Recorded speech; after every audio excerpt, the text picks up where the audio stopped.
Hi guys, it's me, Teresa Perrin. I want to discuss BBIG because they've had two new filings recently, and as you can see, the stock is down 6%.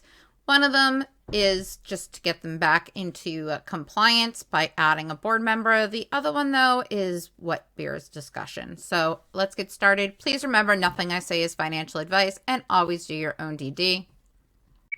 All right, guys, so this is the front page, which is just, a Form 8K standard front page.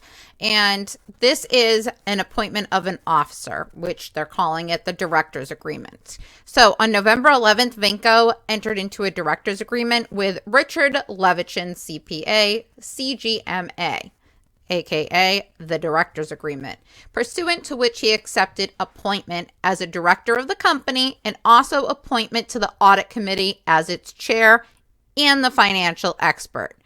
All right, guys, so this is just basically saying what his compensation will be, which is $116,000 annually payable on a quarterly basis, and he's granted equity in the company in an amount which is to be determined between the independent directors and the company's compensation committee at a later date. So, on August 8th, the company received a written notification from the NASDAQ listing securities indicating that based on a former CEO no longer being independent, the company no longer complies with NASDAQ's independent director and audit committee requirements as set forth in the rules. The company submitted a plan to NASDAQ to regain compliance with the requirement no later than November 15, 2022. As a result of the appointment of Mr. Levichin, the company has regained full compliance with these requirements.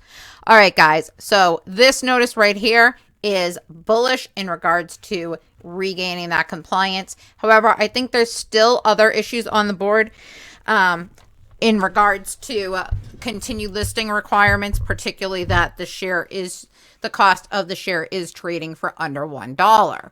So I just want to give you a heads up, and I'm not trying to start BS. This is fact, and this is happening with a lot of companies, unfortunately, right now due to market conditions, but I would be looking for a reverse stock split coming in the very near future, guys. I don't think they're going to be able to avoid this unless prior to January, they get this share price trading at above $1 for 10 days.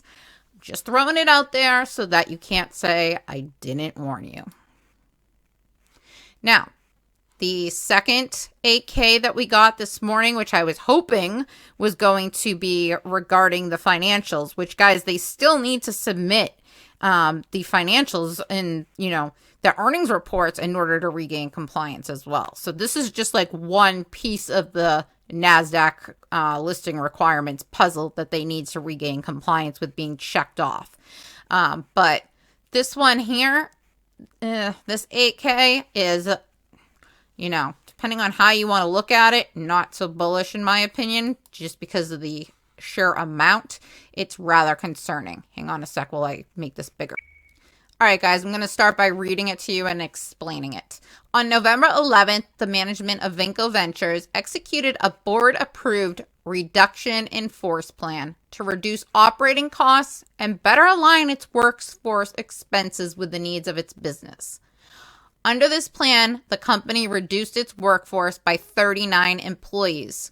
Guys, 39 employees doesn't seem like a lot, but BBIG is a very small company. That's approximately 65% of all their employees. So they laid off 65% of all their employees. I'm sorry, but as a shareholder, I find this very concerning and very alarming. Please let me know in the comments below your thoughts on that, but let's continue. The company expects the workforce reduction will decrease its annual operating costs by approximately $4.9 million.